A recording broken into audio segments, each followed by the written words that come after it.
All right. That's right. We back. We are back. We are back. Episode 6 of Creative Control.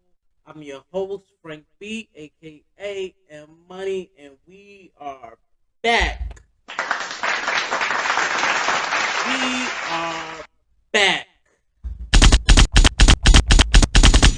I'm happy to be here. I'm happy to be here. Episode 6 of the Frank B podcast, and I'm just happy to be here. I've been getting a lot of texts, a lot of calls in regards to last week's podcast. A lot of times, my parents they had no idea what was going on. They listened to the cousins and stuff calling and telling, but it's cool. It's fine. I expected it. I was prepared for it. They had no idea what was going on, and but here we are, episode 6. Happy Easter. Happy times are here. Uh, Last episode was great.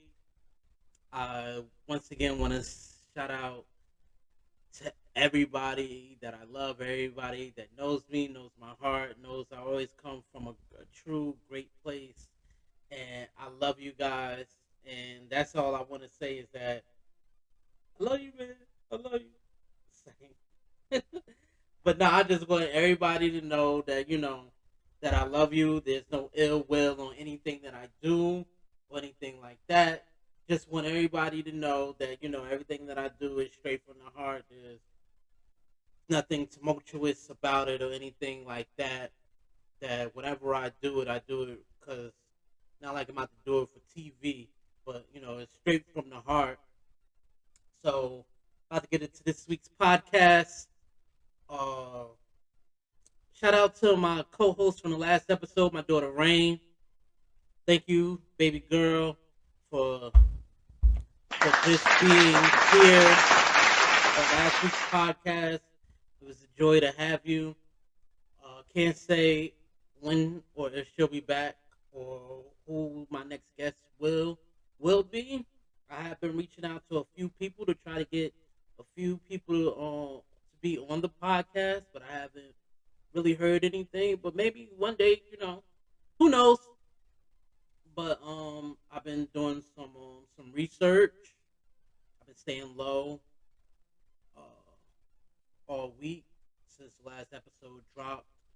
Been staying really low, staying quiet, just listening, meditating, trying to figure out what I was going to talk about this week.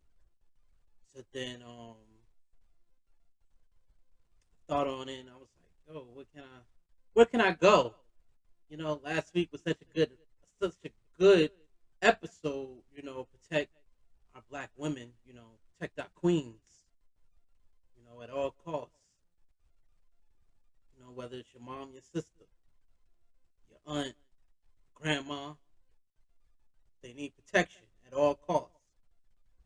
Your wife, mother-in-law, sister-in-law, they need protection at all costs. So I said, where can we go? Then I sat because a lot of times, like when you're in the process of writing, you don't want to write from a place of doubt. All doubt, you have to leave that off the table. Whether you're writing a song or a letter to your spouse, you have to leave all doubt off the table. So then that got me to thinking of one of my favorite Jay-Z lines from In My Lifetime. I want to say it's part 2. Yeah, In My Lifetime part 2. Where he says, I manifested these keys into a Benz and I see me roll in. And then I always thought about how our words have power.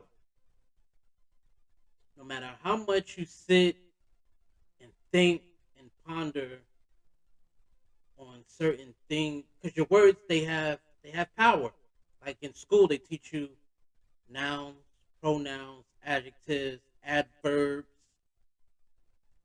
and everything like that in English class. Growing up, all through grade school, middle school, high school, they teach you how to use your words. That's the only thing those courses were good for, was teaching you how to use your words, and I appreciate that. I didn't appreciate it then, but as I grew up and I started to notice, like, yo, the more you talk and think negatively, the more negative stuff starts to happen around you. That's a bar.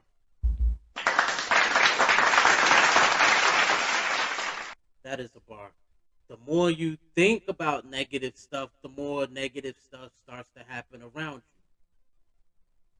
Take for instance, when when you're young, a young man can see a nice looking shorty, or a young lady can see a nice looking guy. I don't know because I'm not a female, but for my instance, I've seen nice females. You know, I remember one time I was at what's that museum across from Central Park? I think it's the Natural Museum of Modern History or something history. I was like ninth, 10th grade. Uh, Walking through the museum, they didn't take it wasn't like a whole school trip or nothing like that. Like you had to have good grades in this lady's English class. English, right up my alley. Plus, I'm gonna have good grades. I like to write. I write rhymes. Duh. But anyway, I got selected to go on a trip or what have you. And then as I'm there on the trip, because we're in New York, other schools are there. We're from our school was in East Orange, so we just got done eating lunch. I just had a bag of Funyuns. I see a nice young lady, you know, without hesitating. I was like, "Yo, anybody got any gum, peppermint, candy, something to get this, not the harbor this taste, or I just need something to cover it because I don't want to walk up on her with my breath stink." And then my guy friends, nah, I ain't giving you no gum until you go over there and talk to her. I ain't giving you no gum or nothing until you go. So, you know, took that like, oh, truth or dare. All right, I got it. I got it. Not a problem. Not a problem at all. Because I'm not scared. Took all that doubt, fear, went out the window, walk up on it. Hey, how you doing? What's your name? Where you from? Right away, I knew it was trouble. I'm from, because her attitude, I'm from the Bronx. I was like, whoa, excuse me, ma'am. You ain't got to say it like that. Add all them extra syllables and then add extra R's. I was like, okay, it's cool. She was like, where you from? I'm like, I'm from Newark. What's up? We exchanged numbers, hung out a couple of times, and that was that. But I learned then, early on, your words have power. Like, I would sit up in my room a lot of times, writing down rhymes, hanging pictures up on my wall, like Big said in Juicy. I had pictures of at that time. I think it was like a '98 Porsche 911 Carrera. Every Need for Speed game that came out from '99 up to the early part of the 2000s, I had. And every game, I always drove or always picked the 90, always picked the Porsche Carrera 911. Because I said, oh, when I get some money, that Porsche is mine. One day I am going to own that Porsche. Then I had a job working on the docks, working as parts clerk. Because the Strad um Strad vehicles, they needed parts. They like cars. They need oil changes. Gears get old. Those need to be changed. The ropes on there, and all of that needs to be changed. Just like a car. So I worked in the parts room, handing out the parts. And then one of the guys I work with, what did he have? You guessed it, he had that Porsche 911 gray. And one day he was a stick. I've never driven a stick. And I kept eyeing his car. And then he was like, if you keep eyeing my car, you eyeing my car like you want to take it or something. I was like, no, if I took it, I'll just take it for a test drive. Just laughing and joking with him because he's older. And then one day, like I said, I've never driven a Porsche. I've never driven a stick. One day, it's on because my hours there they was crazy. Like I'll go in for like 3. Some days I get off at like 11:30 at night. Some days I got off at 5 o'clock the next morning. 7 days a week, but crazy hours. But then one day we joking around, and then he's like, "Hey, I need to make a run. Um, I'm gonna teach you how to drive a stick." Threw the keys at me. I was like, "Huh?" Like, "Yeah, come on, me. I need to step off the port. I need to go to the store. I need to go get some stuff." I was like, "Huh? You want me?" You know, thought nothing of it. Locked up shop. Hopped in the Porsche. Was like, "Oh, this my chance. See what this Porsche is like." Took it for a spin. It's like, all right, now I see what this Porsche is like. I like it. Then he told me, how he got the Porsche, how he's able to afford and keep up the maintenance, cost on it and everything. I'm like, oh, this is nice, real nice. Then I'm like, nah, I don't think I want a Porsche anymore. I've driven it. It's a fast car. At this point, I'm still young. I'm 20. I'm probably 21, 22 at this time. And I'm like, nah, driven it. It's okay. I need something that's, more my speed. Then, I started writing about Bentleys. I need to be a B boy. I need that Bentley. Bentley is luxury. You don't see commercials about it at all. You just hear about it. You don't see no commercials and nothing about it. But when you see that B and that wing, you already know, hey, it's coming at a hefty price. And I was like, oh yeah, I need that. I need that. I remember, not sure how old I was, but I remember one time with my dad walking through New York, and I'm not sure. I know we was in Manhattan, but I'm not sure what part of Manhattan. And it's like a car dealer because they had the cars in the building, and you can only see the cars through the glass, and you had to go inside to purchase the cars because in New York there's nothing but big buildings and skyscrapers, unlike in New Jersey. Other places they got the car lots, but if it's a luxury car dealer, they got the cars inside, and then if you want a specific car, they put your name on the list. They have to order it for you and things like that. So I see the Bentley, I see that B boy. 'Cause I have only heard about it in songs. I see that black Bentley. I was like, ooh. I told my dad, I was like, Dad, one day I'm gonna get that. I'm gonna get that. He was like, why? Why do you want a Bentley? I was like, because my last name starts with B's. And it's only right to have our name in the headrest of a car that starts with a B.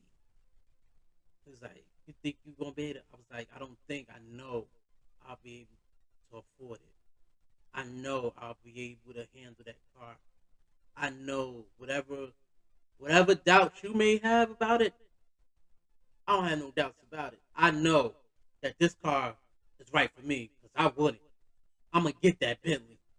I'm gonna get it. No matter what, I'm gonna get that Bentley. Then, as years is going on, and I'm still 35, 36 in August.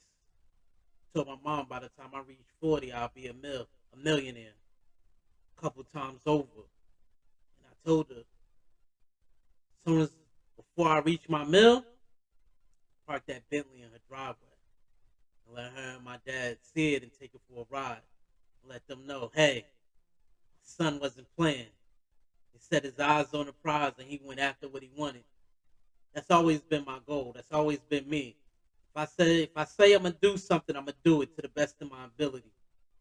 And I didn't know that growing up, like I was manifesting my own destiny by just speaking words, by just speaking words out in the air. Just hoping that they land in the proper place. Just like when I was rapping, I didn't know that sometimes you can say things and some words may get thrown out of context and things like that. But if you say the right thing at the right time,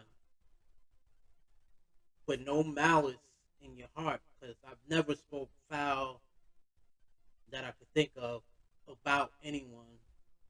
I've never wished death on anyone or anything like that. I've always spoken highly when I'm around people and people that I've known or people that I don't know that I've had a problem with. I've never wished death upon them. Like even people that I've had issues with when I moved to Virginia, when I left New Jersey. When I left Jersey, I didn't leave with issues with anybody. Still fly. I'm still cool with people in Jersey and this people in Virginia that don't like me for whatever reason.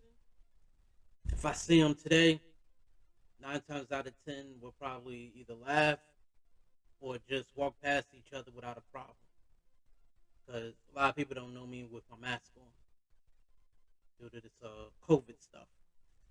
And a lot of times, I don't even bother to go out in public places because I have my wife and I have my daughter. And that's my main focus. Like right now, my main focus, besides the podcast, is push my script. And,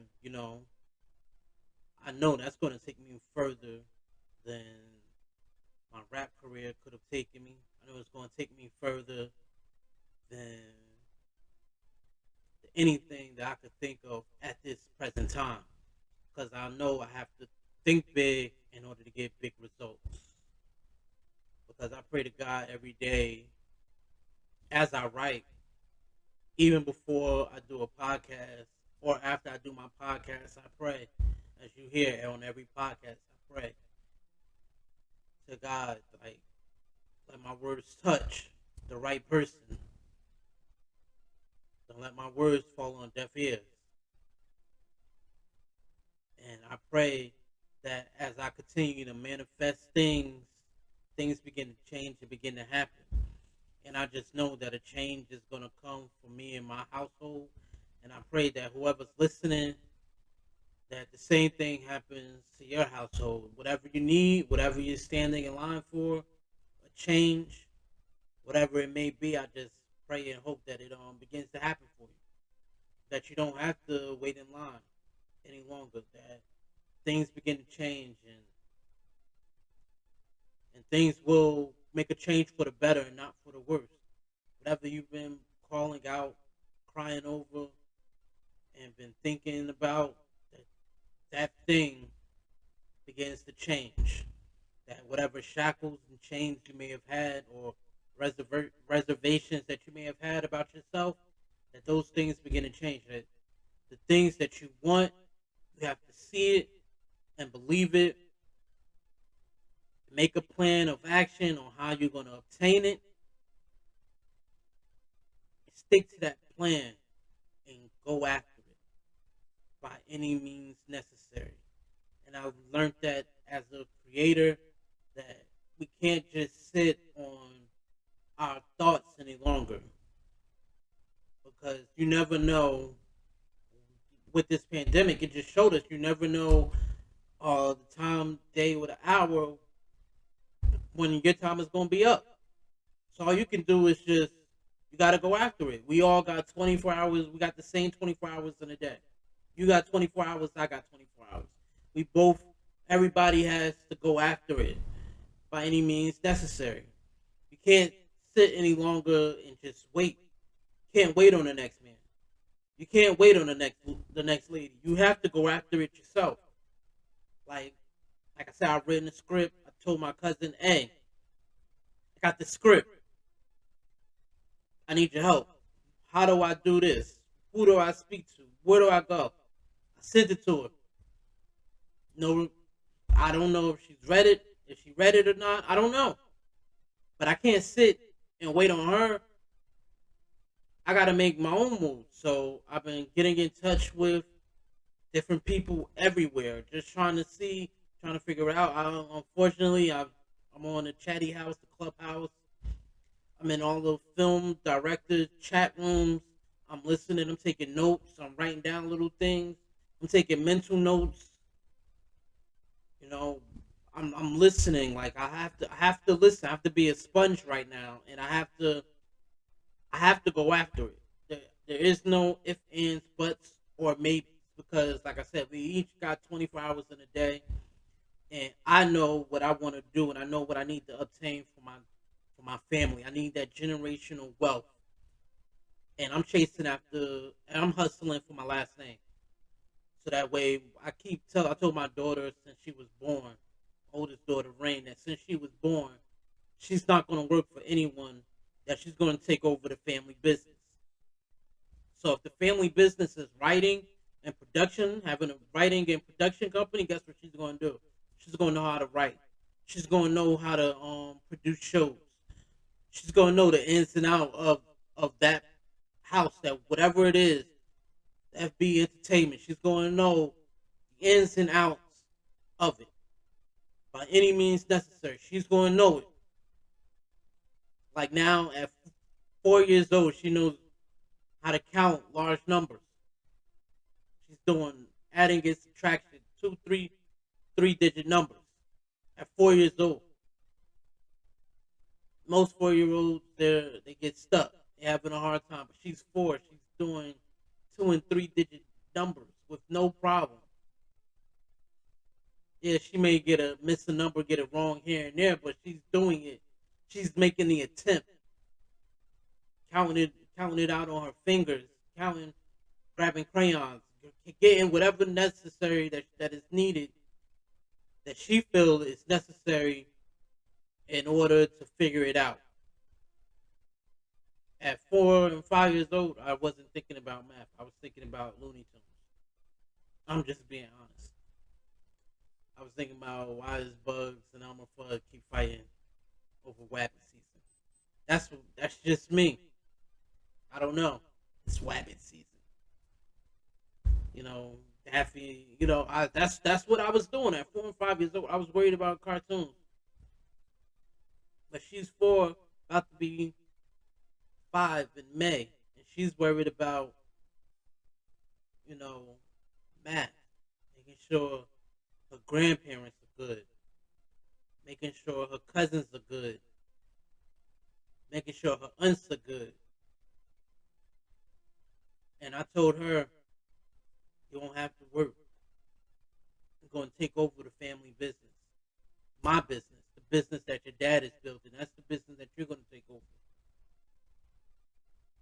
So I have to be about God's business in order for my daughter to take over my business. Because you have to be about your father's work. I'm her father, so she has to be about my work. I have to write down every step for her to understand it, then that's what I have to do. So that way, when I step down as the president or the CEO, she knows, hey, this is how my dad ran it. I don't know if I'm going to continue in those footsteps, but I know the direction that the company is heading in, and I could take it, either keep going straight, or we can make this right turn, and we could change up a few things. But that's just manifestation.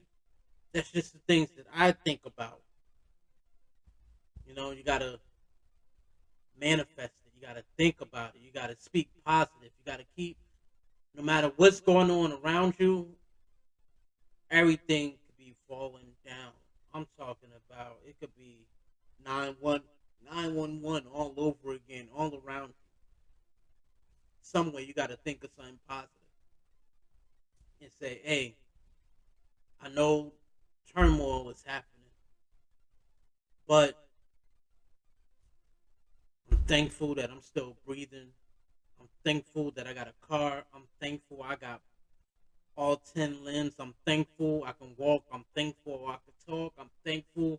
You just got to start naming things that you're thankful for. I'm thankful I got a full tank of gas. I'm thankful I got a roof over my head. Thankful my kids is home. I'm thankful my wife is home. Thankful my husband's home. I'm thankful. You just got to start being thankful. Then be like, all right, everything is going good. And then once things start going good, be like, hey, my words can move mountains. Hey,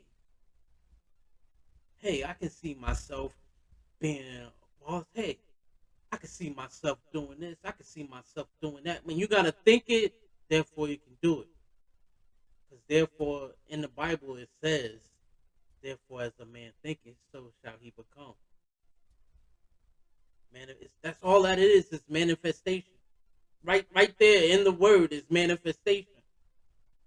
You just got to think it and be about it.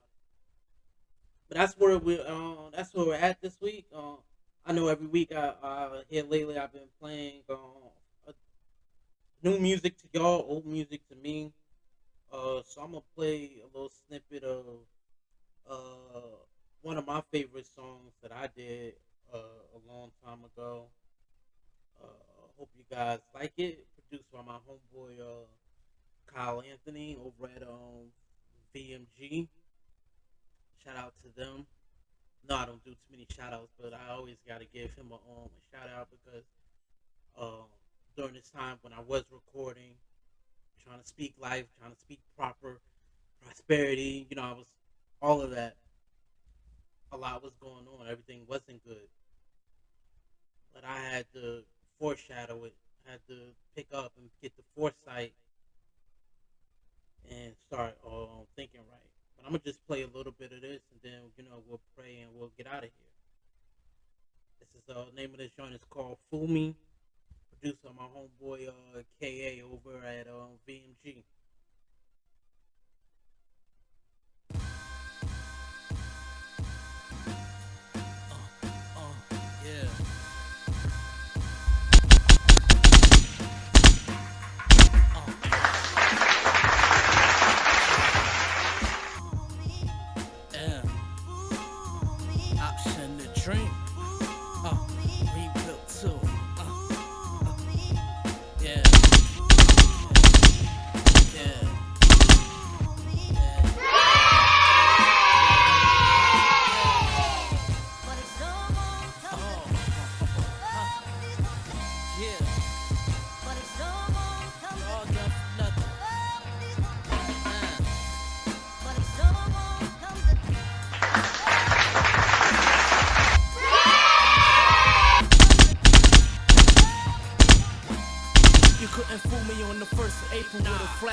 On the ground, leggings in every pick, running game quick, talking about how you ain't basic, waiting for me to shoot my shot, I can't miss it. I write the best on this canvas, leaving messages but never show your hand. I play for keeps, you play for receipts.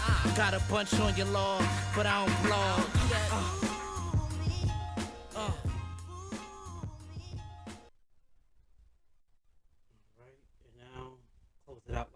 like we always do at this time.